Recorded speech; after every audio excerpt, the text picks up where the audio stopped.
बिस्मिल्लाहिर्रहमानिर्रहीम। नाज़रीन अस्सलाम वालेकुम, मैं हूँ इमरान वसीम। नाज़रीन, इस प्रोग्राम में पाकिस्तान तहरीक इंसाफ से मुतल्लिक़ साबिक़ वज़ीर आज़म इमरान ख़ान के हवाले से 3 बड़ी अहम ख़बरों की तफ़सीलात आपके साथ हम शेयर करने जा रहे हैं। एक तो आपको ये बताएंगे कि साबिक़ वज़ीर आज़म इमरान ख़ान ने अब कौन सा हैरानकुन फ़ैसला किया है। इस फ़ैसले की तफ़सीलात आपके साथ अभी कुछ देर में शेयर करेंगे। और फिर पार्टी के सीनियर रहनुमाओं की तरफ से इमरान ख़ान साहब को किस किस्म की तजवीज़ पेश की गई और उस प्रपोज़ल को लेके जो पीटीआई की ख़वातीन अरकाने असम्बली रही हैं, उनमें क्यों किस मामले पे तशवीश पाई गई और फिर क्या इमरान ख़ान साहब ने उस तजवीज़ को एक्सेप्ट कर लिया, रिजेक्ट कर दिया। और तीसरी जो ख़बर है कि पाकिस्तान तहरीक इंसाफ में वो कौन सा अहम रहनुमा है जो आजकल बहुत ज़्यादा मुतहरिक है और किस बात पे मुतहरिक है, ये भी आपको बताएंगे। और फिर इसके बाद हमारे वीलॉग की जो बाकी अहम ख़बरें हैं, ख़ास तौर पे जो असद उमर साहब ने आज इलेक्शन कमीशन से माफ़ी मांगी है, तो ये माफ़ी कैसे मांगी गई है, इसकी तफसीलात भी आपके साथ हम शेयर करेंगे। तो सबसे पहले जो इमरान ख़ान साहब ने फ़ैसला किया है, ये क्या ख़बर है और ये इमरान ख़ान साहब का कैसे हैरानकुन फ़ैसला है। नाज़रीन, ख़बर यह है कि जो पाकिस्तान तहरीक इंसाफ के अरकान की जानिब से कौमी असम्बली से इस्तीफ़े दिए गए थे और आप जानते हैं कि उसमें जो पीटीआई के रेजिग्नेशन थे वो पहले 11 इस्तीफ़े एक्सेप्ट किए गए। 11 जो इस्तीफ़े पहले मरले में एक्सेप्ट हुए थे उसमें पीटीआई की 2 ख़वातीन जो रिज़र्व सीटों पर जीती थी वो शामिल थी और बाकी 9 ऐसे कौमी असम्बली के अरकान थे जो डायरेक्टली अवाम से वोट लेके जो है पीटीआई के टिकट से अरकान कौमी असम्बली मुंतखब हुए थे। वो जो 11 इस्तीफ़े एक्सेप्ट हुए थे उनमें से 9 सीटों के ऊपर ज़िमनी इलेक्शन हुआ। इमरान खान साहब ने उन 9 की 9 सीटों पे इलेक्शन लड़ा और 7 सीटें इमरान खान साहब जीतने में कामयाब हुए और 2 सीटें जो है वो पाकिस्तान पीपल्स पार्टी मुल्तान और कराची से पीटीआई के जो है वो वहाँ पर पीपल्स पार्टी जो है वो जीतने में कामयाब हुई। तो उसके बाद फिर 35 इस्तीफ़े दूसरे मरले में, 35 इस्तीफ़े तीसरे मरले में और फिर जब आखिरी 43 इस्तीफ़े पाकिस्तान तहरीक इंसाफ के एक्सेप्ट हुए, तो ये जो आखिरी चंक था 43 इस्तीफ़े एक्सेप्ट होने का, इसे पाकिस्तान तहरीक इंसाफ की जानिब से लाहौर हाई कोर्ट में चैलेंज किया गया। ना सिर्फ उन इस्तीफ़ों की मंजूरी को चैलेंज किया गया, बल्कि वहाँ लाहौर हाई कोर्ट से पाकिस्तान तहरीक इंसाफ को रिलीफ मिला और जो डी नोटिफाई करने का इलेक्शन कमीशन का नोटिफिकेशन था उसे लाहौर हाई कोर्ट की जानिब से सस्पेंड कर दिया गया, मुअत्तल कर दिया गया। अब ये फैसला सामने आया जिसके बाद अब पाकिस्तान तहरीक इंसाफ ये कह रही है कि उनके जो अरकान हैं उन्हें कौमी असम्बली तक रसाई दी जाए। ये थोड़ा सा नाज़रीन हमारी खबर का पस मंज़र था। अब खबर ये है कि बाकी के जो इस्तीफ़े 35 जो दूसरे मरले में एक्सेप्ट हुए, जो तीसरे मरले में 35 इस्तीफ़े और पाकिस्तान तहरीक इंसाफ के एक्सेप्ट किए गए, अब इन 70 इस्तीफ़ों की जो मंजूरी है वो भी पाकिस्तान तहरीक इंसाफ जो है वो आइंदा आने वाले चंद रोज़ में जो है वो लाहौर हाई कोर्ट में चैलेंज करने जा रही है। और ये खबर नाजरीन असद उमर साहब जो पीटीआई के सेक्रेटरी जनरल हैं उनके करीबी ज़राए की जाने से, बल्कि करीबी ज़राए नहीं, हमारे एक बड़े अहम दोस्त के साथ ये खबर जो है असद उमर साहब ने शेयर की है और जिसमें उन्होंने कहा है कि ये फैसला हुआ है कि चंद रोज़ के अंदर ये जो बाकी के 70 इस्तीफ़े हैं जिसमें तरीक़ाकार को फॉलो नहीं किया गया, वेरिफिकेशन नहीं करवाई गई, इंक्वायरी नहीं की, स्पीकर ने अपनी जिम्मेदारियों को पूरा नहीं किया, तो इस बुनियाद पर इन इस्तीफ़ों को जो है वो हम लाहौर हाई कोर्ट में चैलेंज करने जा रहे हैं। 70 के 70 इस्तीफ़े पीटीआई ये कह रही है कि अब ये गैर कानूनी और गैर आइनी तौर पर एक्सेप्ट हुए हैं। अब ये फैसला गलत है, फैसला दुरुस्त है, क्योंकि अगर इस बहस में जाएँ तो वीलॉग ज़्यादा लंबा हो जाएगा, तवील हो जाएगा। लेकिन अब ये आप नाज़रीन पे मैं छोड़ता हूँ क्योंकि पीटीआई पहले ये कह रही थी कि हमारे इस्तीफ़े कासिम सूरी साहब एक्सेप्ट करके गए थे, हमने इस्तीफ़े दे दिए हैं, हमने पोर्टेड हुकूमत के साथ नहीं बैठना, इस हुकूमत के साथ नहीं बैठना, ये अमेरिका के आशीर्वाद के साथ है ये। लेकिन अब जो इस्तीफ़े एक्सेप्ट हुए, जो बार बार ये एक्सेप्ट करवाने चाह रहे थे, अब ये रिलीफ लेने के लिए उन इस्तीफ़ों की मंजूरी जो है 43 सौ पहले चैलेंज कर चुके हैं और अब बाकी के जो 70 इस्तीफ़े हैं उनकी मंजूरी भी जो है वो आज तक की खबर के मुताबिक, ये आज तक की खबर के मुताबिक जो ज़राए ने कन्फर्म की है, पीटीआई चंद रोज़ में ये 70 इस्तीफ़े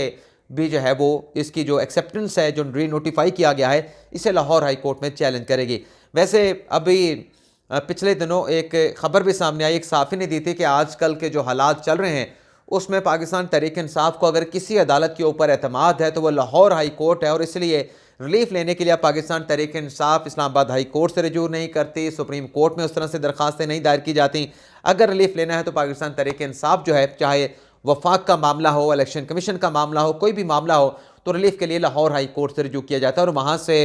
रिलीफ जो है पाकिस्तान तहरीक इंसाफ को मिलता भी है। अगली खबर के ऐसी कौन सा प्रपोजल पाकिस्तान तहरीक इंसाफ के सीनियर रहनुमाओं ने इमरान खान साहब को पेश किया, लेकिन उस पर जो PTI के ख़वातीन अरकान हैं उनमें क्यों तशवीश पाई गई। तो ख़बर नाज़रीन ये है कि ये जो इस्तीफ़े एक्सेप्ट हुए हैं PTI के 43 तो बहाल हो गए ना बुरी तौर पे। अभी यह हतमी फैसला नहीं है लाहौर हाई कोर्ट का, सिर्फ फैसला सस्पेंड किया गया है, और अगर अल्टीमेटली पाकिस्तान तहरीक इंसाफ को रिलीफ मिल भी जाता है तो ये फैसला सुप्रीम कोर्ट तक चैलेंज होगा और फिर हतमी जो फैसला होगा वो सुप्रीम कोर्ट ऑफ पाकिस्तान का होगा। लेकिन फ़र्ज़ कर लिया है पाकिस्तान तहरीक इंसाफ के कुछ अरकान ने कि ये 43 इस्तीफ़े एक्सेप्ट होते हैं, वापस आते हैं, नहीं आते, लेकिन जो 30 से 35 जो PTI की ख़वातीन की जो नशिस्तें हैं जिन पर इस्तीफ़े स्पीकर साहब ने एक्सेप्ट किए हैं, वो तो इलेक्शन कमीशन को पाकिस्तान तहरीक इंसाफ को लुटाना होगी। वहाँ पर पाकिस्तान तहरीक इंसाफ की ख़वातीन की जो पहले रिज़ाइन दे चुकी हैं उन पर नई ख़वातीन के नोटिफिकेशन उनकी कामयाबी के या उनके मुंतखब होने के जो है वो जारी करना पड़ेंगे, क्योंकि ये आइन और कानून का तकाजा, और ये बात बिल्कुल दुरुस्त भी है। तो खान साहब को प्रपोजल ये पेश किया गया कि बजाय इसके कि जो पहले ख़वातीन मुंतखब हुई थी उनमें से भी कुछ ले ली जाएँ, लेकिन ऐसे हमारे जो सीनियर रहनुमा हैं उनकी जो वोकल वाइफ्स हैं, जो उनकी बीवियां हैं, जो अहलियां हैं उनके, हमारी पार्टी के जो सीनियर रहनुमा हैं उनकी जो घरवालियां हैं, जो उनकी वाइफ्स हैं, उन्हें इन मखसूस नशिस्तों के ऊपर जो है वो मुंतखब करवाया जाए। इलेक्शन कमीशन को फहरिस्तें भेजी जाएँ और वहाँ से वो मुंतखब हो गए, क्योंकि वोकल बहुत ज़्यादा हैं तो वो ज़्यादा बेहतर अंदाज में जो पहले PTI की ख़वातीन अरकान थी जिनके इस्तीफ़े एक्सेप्ट हुए हैं उनसे ज़्यादा बेहतर अंदाज में PTI के जो है वो कौमी असम्बली में नुमाइंदगी कर सकेंगी। और इस हवाले से जो ज़राए ने हमें नाम बताया कि सिर्फ जो उनकी वाइफ्स हैं सीनियर, मैं उनको नाम भी आपको बता देता हूँ, बल्कि बेटियों के नाम भी दिए गए हैं। तो ये जो तजवीज़ असद उमर साहब भी उस इजलास में मौजूद थे, इमरान खान साहब को पेश की गई, तो ज़रा ये कन्फर्म करते हैं कि असद उमर साहब ने इस तजवीज़ को रद्द कर दिया और ये कहा कि जो पार्टी की पहले जो ख़वातीन थी जो कौमी असम्बली में मौजूद थी, जिनसे रिज़ाइन लिए गए और फिर उनके रिज़ाइन एक्सेप्ट हुए, हर मुश्किल वक्त में, हर कड़े वक्त में, धूप थी, छाँव थी, जैसा भी मौसम था, वो पाकिस्तान तहरीक इंसाफ के साथ खड़ी थी, तो जिनकी कुर्बानियाँ हैं उन्हें ही इस सीटों के ऊपर दोबारा वापस लाया जाएगा। ये इमरान खान साहब को बताया, ब्रीफ किया असद उमर साहब ने, और खान साहब ने ये जो प्रपोज़ल था कि सीनियर रहनुमाओं के जो वाइफ्स हैं या जो बेटियां हैं उन्हें मखसूस नशिस्तों के ऊपर जो है वो इलेक्शन के लिए मुंतखब करवाया जाए, MLA मुंतखब करवाया जाए, तो ये तजवीज़ रद्द कर दी गई। और ये जो तजवीज़ नाज़रीन सामने आई थी, इस तजवीज़ को लेकर ज़ाहिर सी बात है कि जो मैंने अभी आप डिटेल आपके साथ शेयर की हैं, तो PTI की ख़वातीन अरकान में बहुत ज़्यादा तशवीश पाई जा रही थी, और इसी बात पर कि हम इतने सालों से हर मुश्किल वक्त में, हर मुश्किल वक्त के साथ साथ कड़े वक्त में PTI का हमने साथ दिया, अपने कप्तान का हमने साथ दिया, लेकिन अब हमें अगर पीछे किया जा रहा है, ऐसी तजवीज़ें लाई जा रही हैं, तो ये हमारे साथ नाइंसाफ़ी होने जा रही है। और इसी मामले के ऊपर ये तशवीश ख़वातीन रहनुमा उनमें पाई जा रही थी। तो जो नाम जो सामने आए कि तजवीज़ देने वाले कौन थे, उनमें एक नाज़रीन हमाद अज़हर साहब का नाम बताया गया है ज़राए की तरफ से, दूसरा नाम शाह महमूद कुरैशी साहब का बताया गया है ज़राए की तरफ से, और उसमें कहा गया क्योंकि उनकी बेटी इलेक्शन नहीं जीत पाई थी, लेकिन शाह महमूद कुरैशी साहब की ख्वाहिश है कि मखसूस नशिस्त पर उनकी जो बेटी हैं वो कौमी असम्बली के रुकन बने। और सुनी सुनाई बात ज़रा ये भी बताते हैं कि फवाद चौधरी साहब भी अपनी अहलिया हिबा चौधरी साहबा का जो है वो इसी तरीक़ाकार से, इसी प्रपोज़ल के मुताबिक रुकने कौमी असम्बली जो है वो बनवाना चाहते हैं। ये ज़राए से हमें जो है वो ख़बर दी गई है। इसके अलावा नाज़रीन एक और ख़बर भी है, जो PTI का एक अहम रहनुमा मुतहरिक हुआ है, वो नाज़िम मुतहरिक इस बात पे हुए हैं जो आखिरी चंद 43 इस्तीफ़े जिनके सस्पेंड कर दिए गए हैं, डी नोटिफाई करने का इलेक्शन कमीशन का नोटिफिकेशन सस्पेंड कर दिया गया है, उन 43 अरकान में नाज़रीन एक रुकन ऐसा है जो ये समझ बैठा है कि ये लाहौर हाई कोर्ट का हतमी फ़ैसला है, और वो ये भी फ़र्ज़ कर रहा है, यानी उसकी अपनी एक अप्रोच है, अपनी एक सोच कह लें, अप्रोच कह लें, तो वो ये समझ रहे हैं कि बाकी ये जो 43 अरकान जो हमारे आखिरी जो चंक था इस्तीफ़ों का, उसमें मैं ऐसा एक सीनियर रहनुमा हूँ पाकिस्तान तहरीक इंसाफ का जो अपोजिशन लीडर बनने का अहल है, और इसी हवाले से, इसी सोच के साथ कि मुझे अपोजिशन लीडर बनाया जाए, तो पार्टी के पीटीआई के अपने लोग ये बता रहे हैं, ज़राए से जो खबर सामने आई है कि उस आदमी ने, उस सीनियर रहनुमा ने अब पार्टी के बाकी लोगों को जो है, जो 43 लोगों में शामिल हैं जिन्होंने असम्बली में वापस जाना है, उनको अपने घर पे ज़्यापतें देना शुरू कर दी हैं कि मेरा नाम आगे लाया जाए, मुझे रिकमेंड किया जाए कि मैं अपोजिशन लीडर के तौर पे ज़्यादा बेहतर अंदाज में जो है वो पार्टी को कौमी असम्बली में रिप्रेजेंट कर सकता हूँ। तो इस हवाले से जो नाम सामने आया है वो नाज़िर रियाज फतियाना साहब का नाम बताया जा रहा है कि वो कोशिशें कर रहे हैं, पीटीआई के जो अरकान बहाल हुए हैं इलेक्शन कमीशन का, जिनका नोटिफिकेशन डी नोटिफाई करने का सस्पेंड हुआ है, वह पीटीआई के अरकान को अपने घर में दावतों पे, ज़्याबतों पे मदऊ कर रहे हैं कि वो उनके हक़ में वोट करें और वो पाकिस्तान तहरीक इंसाफ के कौमी असम्बली में अपोजिशन लीडर बन जाएं। होता क्या है, इस हवाले से फ़िलहाल कुछ नहीं कहा जा सकता। एक और ख़बर नाज़रीन, जो आज इलेक्शन कमीशन ऑफ पाकिस्तान में इमरान खान के ख़िलाफ़, असद उमर के ख़िलाफ़, फवाद चौधरी के ख़िलाफ़ जो तौहीन इलेक्शन कमीशन केस की समाअत हुई, अदालती कार्रवाई का अहवाल तो आपके साथ हम शेयर कर चुके हैं, लेकिन इस केस में नाज़रीन जो असद उमर साहब ने अपना तहरीरी जवाब जमा करवाया है, उस जवाब में नाज़रीन असद उमर ने इलेक्शन कमीशन से अपने बयानात पर माफ़ी मांग ली है, माजरत कर ली है। तहरीरी जवाब में नाज़रीन असद उमर साहब ने कहा है कि ये जो मुझे शोकास नोटिस जारी किया गया, ये गैर कानूनी है, गैर आइनी है। नोटिस शोकास तौहीन इलेक्शन कमीशन का सिर्फ इलेक्शन कमीशन दे सकता है, सेक्रेटरी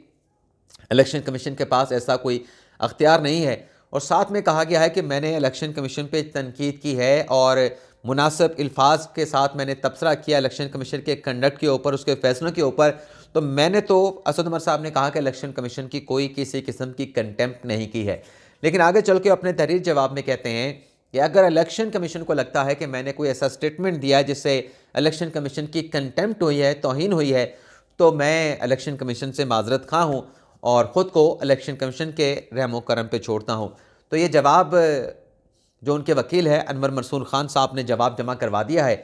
जिसमें माफ़ी भी मांग ली है और इलेक्शन कमीशन के शोकास नोटिस पे एतराज़ात भी उठा दिए गए हैं। अब देखते हैं कि इलेक्शन कमीशन असद उमर साहब की इस माफ़ी को कैसे कंसिडर करता है, और देखना ये भी होगा कि अगर असद उमर साहब की माफ़ी आई है तो क्या इससे जो सख्त स्टेटमेंट इलेक्शन कमीशन के खिलाफ दिया गया है फवाद चौधरी साहब की तरफ से और चेयरमैन पीटीआई इमरान खान के, उससे भी ज़्यादा सख्त और हार्श स्टेटमेंट थे इलेक्शन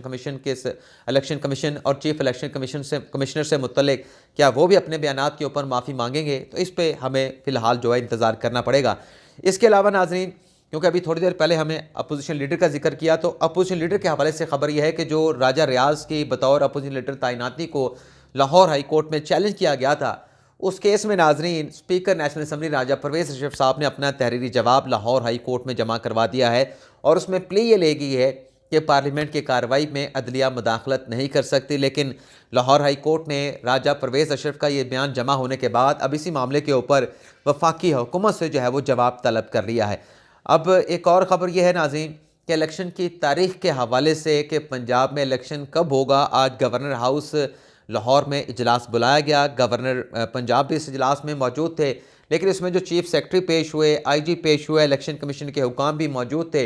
तो पंजाब में इलेक्शन की तारीख के हवाले से किसी भी तारीख के ऊपर इत्तफाक के राय नहीं हो सका और ख़बर नाज़रीन ये सामने आई है कि गवर्नर हाउस में होने वाले इस इजलास में यह फैसला किया गया है कि जो लाहौर हाई कोर्ट का फैसला है जिसमें इलेक्शन कमीशन को